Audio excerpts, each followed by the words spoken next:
Ready? Great. Hi, I'm Michael Fairchild, Director of the Palo Alto Foundry, and this is Sandro Olivieri, the Marketing Manager who's responsible for Alpha program. We'll walk through shortly. So, I want to talk to you a little bit about what we're doing in the Foundry and what we're doing in the Alpha API program. So, first off is what is the Foundry? What's our purpose? So, we wanted a way to engage faster with smaller companies, kind of work a little bit more like a startup.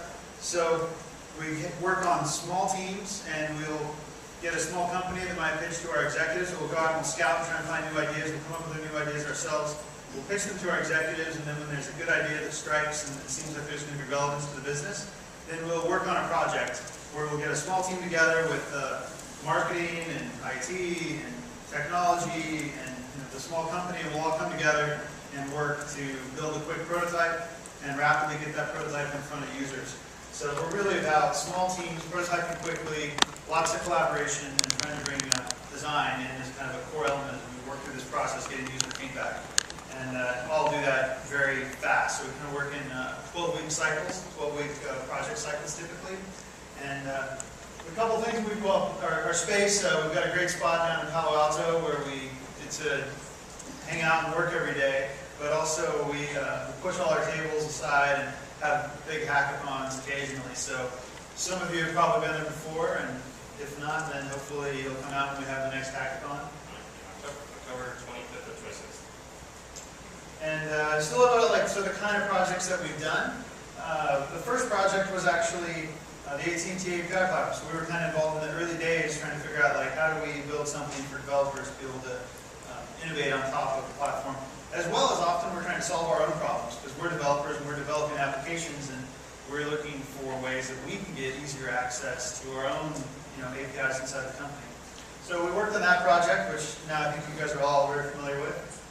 We also do some projects around the network. How do we do network innovation? So one of the examples now was a small company in Israel. We have another foundry in Israel and another foundry in Plano. So there's 3 foundries.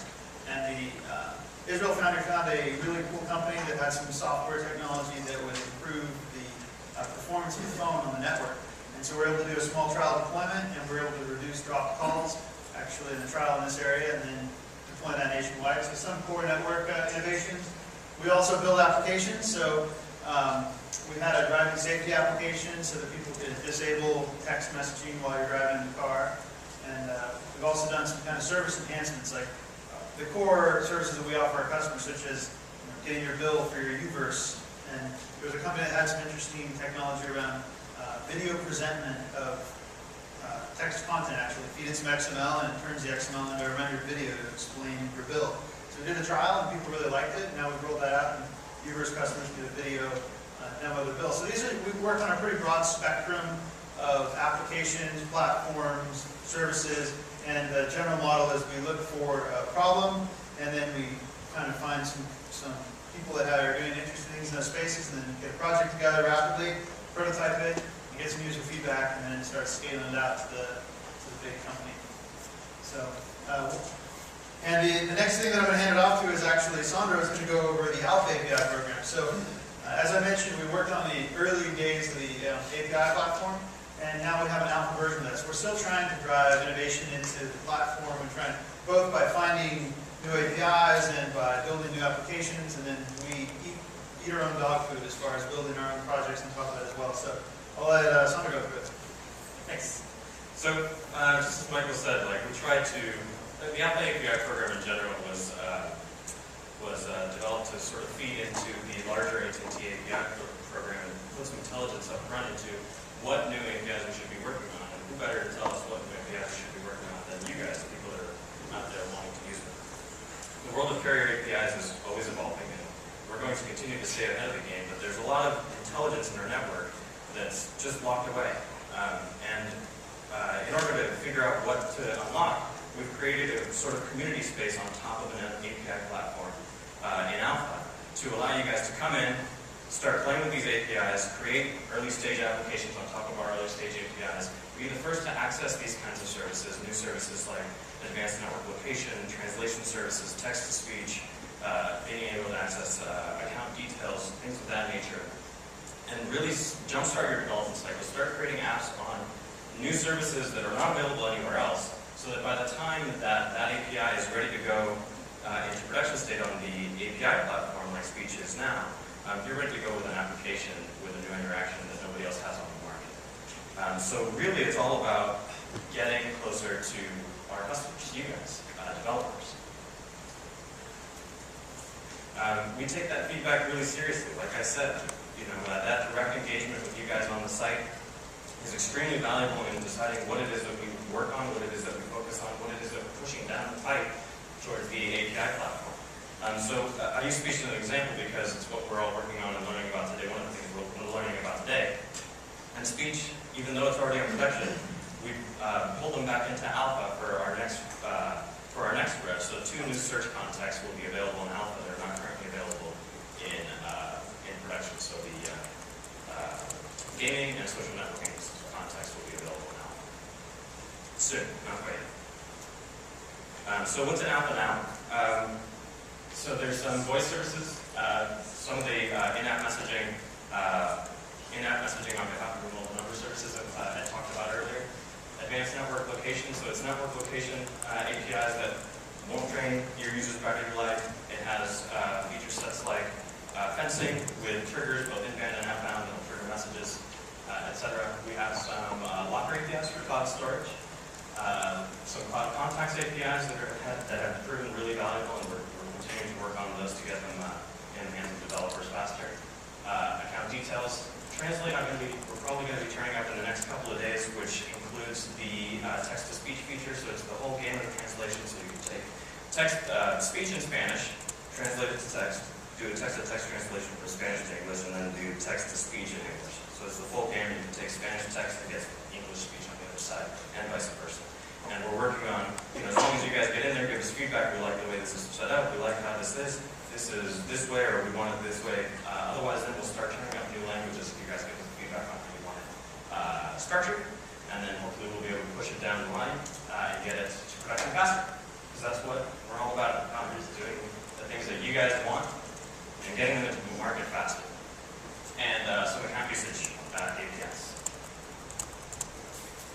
So, I'm going to show you, before we get to that, I'm going to show you the site itself, because we got a couple minutes. I myself am really proud of the work we've done on the team, Michael and everybody down at the Foundry has done on creating a really, really cool. How do I switch the middle screen to this AVP?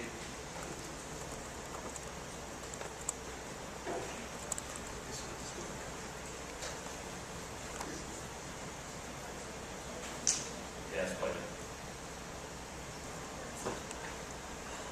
There we go. Okay. Cool. Okay, so this is the Alpha API site. I'm going to tell you guys how to get signed up in a second, but I just wanted you guys to take a look at it. It's all about getting you guys closer to the APIs themselves and the people that created the APIs too, right? So if you go into any one of these services, for example, messages, you can go straight in there and you'll see that the API documentation is right here. It's straight RESTful interface. It's interactive, so you can see the parameters and the description of each of the methods. And you have the ability on the site to be able to test the API. Pre-populated with Michael's number here, just to show you how it works. You can try it out. So what that does is it'll call the API with the parameters you put in. It'll list out your request URL, your headers, your body, your response code, response headers, response body, and he gets the text on the other end. And that's on behalf of the mobile number that I've put into my profile in Alpha. So right off the bat, I didn't have to get any application keys. I didn't have to go register. I didn't have to build any code. It's right there, ready to see how this might work for you in your app, what you might like about this, what you might not like about this, and then right down here, you can tell us all about what you think. And what that does is it gives you direct access to the team that put together the API. So this is the team at AT&T that put together the API. You have direct access to tell them what you like, what you don't like, what you'd like to see next. So for me, for us at AT&T, this is a really powerful way to send you guys a message to say, hey, look, we want to do the things that you guys want to use. It's the whole new title, right? It's what you do with what we do. So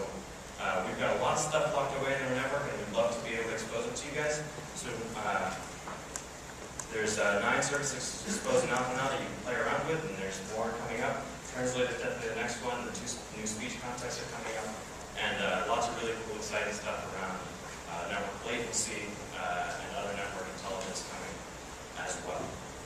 So, to sort of encourage you to sign up, swag.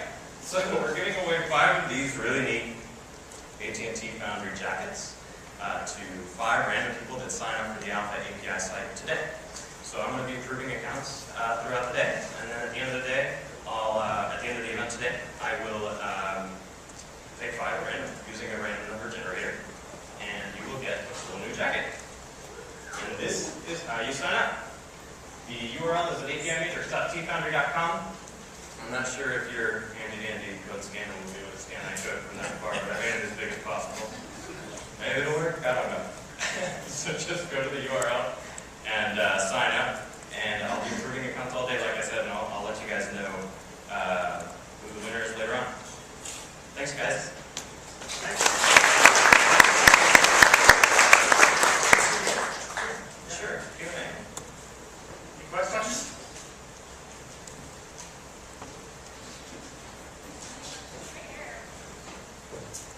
Hi. I understand this is Alpha. Do you know of any company that implemented that at a production level, or is it like not recommended at all? Alpha, so the Alpha APIs it's a pretty good program, and so we don't have, and they're not intended to be used in production. If you have your app, you're releasing in the App Store, I wouldn't build it on our Alpha APIs. I would actually request that you not do that. But the idea is that if you engage with one of these APIs and say, you know what, that Translate API, I'm going to build an app, put it in the store with that if you'll get this into production. That actually has a big impact on what we actually do get into production. We've got a lot more than you actually see there in the background that aren't published yet. And as we engage with those, we want to boil up to the top the things that people are actually really going to use. So you kind of get in there early, and actually, since it's a smaller community, you actually have a much louder voice in saying, you know, what features, and even to the parameter level, how you think it should look. And then we'll actually kind of take that feedback and iterate, and the things that are getting demand and the things we'll promote into a beta release, which is production, and then full GA. So the basic answer is engage in alpha, and then where there's demand, we'll push those things to the top of the list so you can actually have an influence on the roadmap. What are the release details? Like approximate cost? It's free. Yeah. Alpha is there's no charge. Well, it depends on the API and the specific pricing that's determined for those APIs. So we're focused really on the desirability and feasibility of the APIs in Alpha to find out that, like, we can, on our side as AT&T, we can definitely build and expose these things. And then on the developer side, that, like, we're actually building the right things that people want to use. And then once we find the demand, then we need to figure out the pricing and get it deployed. But, you know, and in the spirit of Alpha, it's all around feedback. It's all about feedback, right? We're still working on figuring out a way to help you guys surface those kinds of concerns to the developers of the APIs themselves, right? You know, would you use this at this level, this level, this level? What is it? Where is it that you'd like to, that makes sense for the developers? So we're constantly working on the site itself. You know, we're working on new designs and new activities and building out community features and sites as well, so that you can have even more direct access to the API handlers. So we know there are probably a lot of questions, especially with speech, what the 2013 pricing will be. So we don't have that out or finalized yet. We're working on that. So a couple things you can do: either get your name to me or one of the other people and say, let me know what's available. As soon as we settle on that, we can let you know. So sorry we don't have it yet. We're kind of working through the final approvals. All right. Okay. Good. Okay. Thanks, guys.